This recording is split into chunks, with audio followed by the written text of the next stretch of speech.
உங்ககிட்ட இருக்கிற ஏகப்பட்ட டாக்குமெண்ட்ஸ், நோட்ஸ், ரிப்போர்ட்ஸ் இது எல்லாத்தையும் வச்சுக்கிட்டு அதுக்குள்ள ஆழமா போய் அதுலேருந்து புதுசா ஏதாவது கண்டுபிடிக்க ஒரு அசிஸ்டன்ட் இருந்தா எப்படி இருக்கும்னு யோசிச்சு பார்த்திருக்கீங்களா? கூகுள் லேப்ஸோட நோட் புக் LLM அதான் செய்யுது. இது வெறும் ஒரு AI இல்ல, நம்ம தகவல்களை பார்க்குற விதத்தையே மாத்தக்கூடிய ஒரு சக்தி வாய்ந்த கருவி. பாருங்க, இந்த ஒரே ஒரு வரி தான் இந்த டூலோட முழு நோக்கத்தையும் சொல்லிருது. ஆனா ஒரு நிமிஷம், இது நீங்க நினைக்கிற மாதிரியே ஒரு சாதாரண சாட்பாட் கிடையாது. அதுக்கும் மேல, ஒரு படி மேல. சரி, இவ்ளோ பெரிய விஷயத்த எப்படி உருவாக்குனாங்க? இதோட ஆரம்பமே ஒரு செம இன்ட்ரெஸ்டிங்கான ட்விஸ்ட்டுங்க. ஏன்னா இந்த கதை ஒரு இன்ஜினியர் கிட்ட இருந்து ஆரம்பிக்கல, ஒரு எழுத்தாளர் கிட்ட இருந்து ஆரம்பிக்குது. நம்ம கதையோட ஹீரோ ஸ்டீவன் ஜான்சன். இவரு ஒரு எழுத்தாளர், ஒரு ரைட்டரா. பல வருஷமா அவருக்கு ஒரு பெரிய தலைவலி இருந்துச்சு. எக்கச்சக்கமான ஐடியாஸ், ரிசர்ச் பண்ண விஷயங்கள், இது எல்லாத்தையும் எப்படி ஒன்னா கோர்வையா கொண்டு வர்றது? இதுக்காகவே ஒரு சூப்பரான சாஃப்ட்வேரை உருவாக்கணும்னு பல வருஷமா கனவு கண்டுட்டு இருந்தாரு. அவரோட இந்த தனிப்பட்ட ஆர்வம் அவரை ஒரு நம்பவே முடியாத ஒரு பயணத்துக்கு கூட்டிட்டு போச்சு.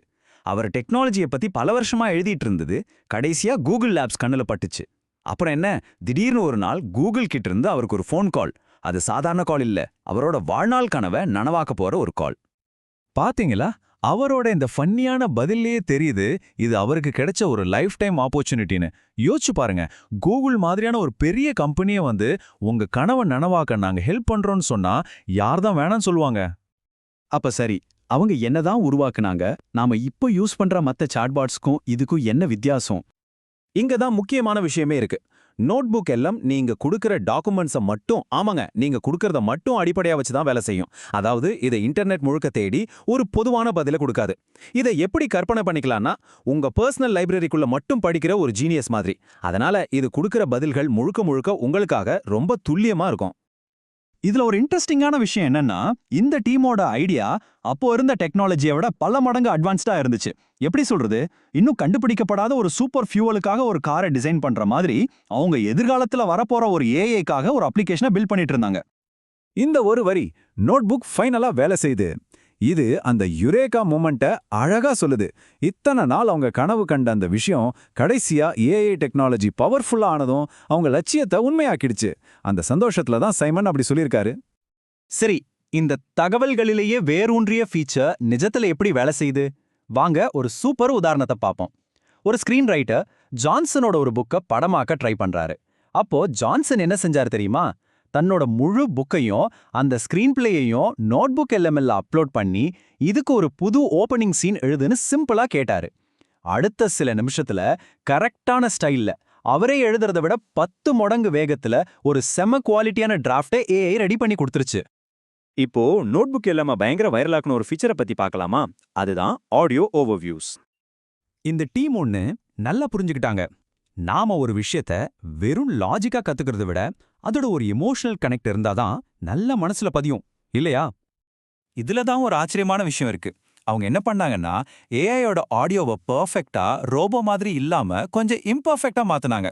ஆமாங்க, நம்ம பேசும்போது வர்ற அந்த அப்புறம் மாதிரியான சின்ன சின்ன தடுமாற்றங்களை வேணும்னே ஏஐ ஆடியோல சேர்த்தாங்க. இதனால என்னாச்சுன்னா, ஏஐ பேசுறத கேட்கும்போது நிஜமா ஒரு மனுஷன் நம்ம கிட்ட பேசுற மாதிரியே ரொம்ப இயல்பா நேச்சுரலா இருக்கு.